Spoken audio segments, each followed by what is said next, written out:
उपराष्ट्रपति का चुनाव देश के लोकतंत्र में काफी मायने रखता है। ये पद कितना अहम है, इसे ऐसे समझा जा सकता है कि राष्ट्रपति की अनुपस्थिति में उपराष्ट्रपति को ही सारी जिम्मेदारियों का निर्वहन करना होता है। वहीं पद के लिहाज से उपराष्ट्रपति प्रधानमंत्री से भी बड़े माने जाते हैं। ऐसे में जो भी इस पद पर आसीन होता है, कई जिम्मेदारियों और कर्तव्यों का पालन करना जरूरी रहता है। तो वहीं मौजूदा उपराष्ट्रपति वेंकैया नायडू का कार्यकाल 10 अगस्त को समाप्त हो रहा है। उपराष्ट्रपति पद के लिए एनडीए के जगदीप धनखड़ और विपक्षी उम्मीदवार मार्गरेट अल्वा हैं। देश के अगले उपराष्ट्रपति 11 अगस्त को शपथ ग्रहण करेंगे। आइए आपको बताते हैं कि उपराष्ट्रपति चुनाव के बाद वोट कैसे गिने जाते हैं, कितने मतों से जीत तय होती है। जाने उपराष्ट्रपति चुनाव का पूरा गणित। आंकड़ों के लिहाज से उपराष्ट्रपति के चुनाव में लोकसभा और राज्यसभा के सांसद वोट डालते हैं। जो सदस्य मनोनीत होते हैं उन्हें भी वोट डालने का अधिकार रहता है। इस बीच ये जानना अहम है कि उपराष्ट्रपति का चुनाव कैसे होता है, कौन उपराष्ट्रपति का चुनाव लड़ सकता है, राष्ट्रपति के चुनाव से उपराष्ट्रपति का चुनाव कितना अलग होता है, इसमें कैसे जीत और हार का फैसला होता है। आइए ये सब कुछ जानते हैं। उपराष्ट्रपति चुनाव में राज्यसभा के 233 निर्वाचित सांसद, राज्यसभा में मनोनीत 12 सांसद और लोकसभा के 543 सांसद वोट डाल सकते हैं। इस तरह के कुल 788 लोग वोट डाल सकते हैं। जम्मू कश्मीर विधानसभा भंग होने के कारण इस वक्त राज्यसभा में जम्मू कश्मीर के कोटे की 4 सीटें खाली हैं। त्रिपुरा के मुख्यमंत्री के इस्तीफे की वजह से भी 1 सीट खाली है। इस तरह निर्वाचित सदस्यों की वर्तमान संख्या 228 ही है। वहीं मनोनीत सांसदों की भी 3 सीटें खाली हैं। इस तरह से इलेक्टोरल कॉलेज में कुल सदस्यों की संख्या फिलहाल 780 है। वोट डालने वाले मतदाताओं में लोकसभा के 543 वोट रहते हैं और राज्यसभा के 243। किसी को भी उपराष्ट्रपति का चुनाव जीतने के लिए कम से कम 394 वोटों की जरूरत पड़ती है। जो भी इस आंकड़े तक पहुंच जाता है उसकी जीत सुनिश्चित हो जाती है। आइए आपको बताते हैं कि उपराष्ट्रपति चुनाव में मतदान कैसे होता है। संविधान के अनुच्छेद 66 में उपराष्ट्रपति चुनाव की प्रक्रिया का जिक्र है। ये चुनाव अनुपातित प्रतिनिधि पद्धति से किया जाता है। इसमें voting single transferable vote system से होती है। आसान शब्दों में इस चुनाव के मतदाता को वरीयता के आधार पर वोट देना होता है। मसलन वो बैलेट पेपर पर मौजूद उम्मीदवारों में अपनी पहली पसंद के उम्मीदवार को एक, दूसरी पसंद को 2 और इसी तरह से अन्य प्रत्याशियों के आगे अपनी प्राथमिकता नंबर के तौर पर लिखता है। ये पूरी प्रक्रिया गुप्त मतदान पद्धति से होती है। मतदाता को अपनी वरीयता सिर्फ रोमन अंक के रूप में लिखनी होती है।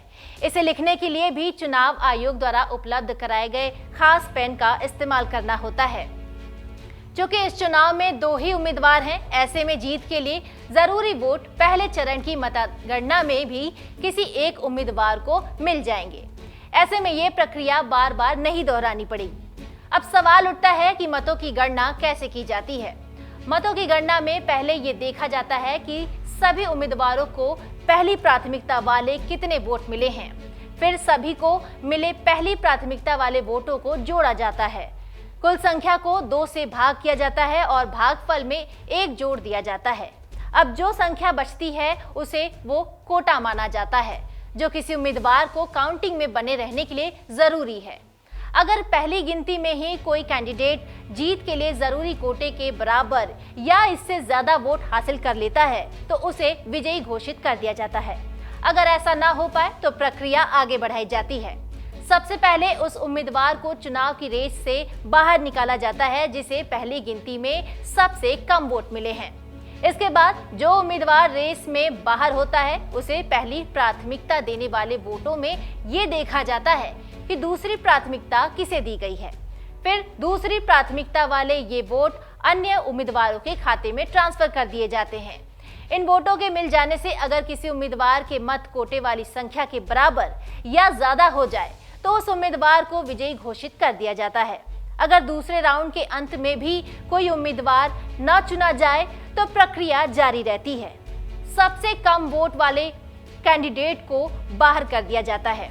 उसे पहली प्राथमिकता देने वाले बैलेट पेपर्स और उसे दूसरी काउंटिंग के दौरान मिले बैलेट पेपर्स की फिर से जांच की जाती है। फिर देखा जाता है कि उसमें अगली प्राथमिकता किसे दी गई है।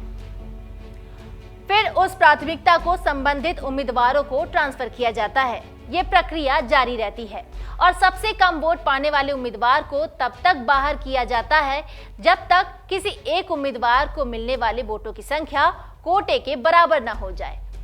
देश के उपराष्ट्रपति के पास क्या जिम्मेदारियां होती हैं और वो कैसे करते हैं, आइए आपको ये भी बताते हैं।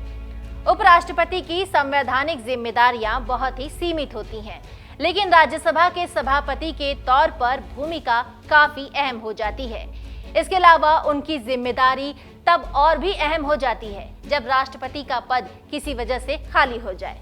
ऐसी स्थिति में राष्ट्रपति की जिम्मेदारी भी उपराष्ट्रपति को ही निभानी पड़ती है, क्योंकि राष्ट्र प्रमुख के पद को खाली नहीं रखा जा सकता।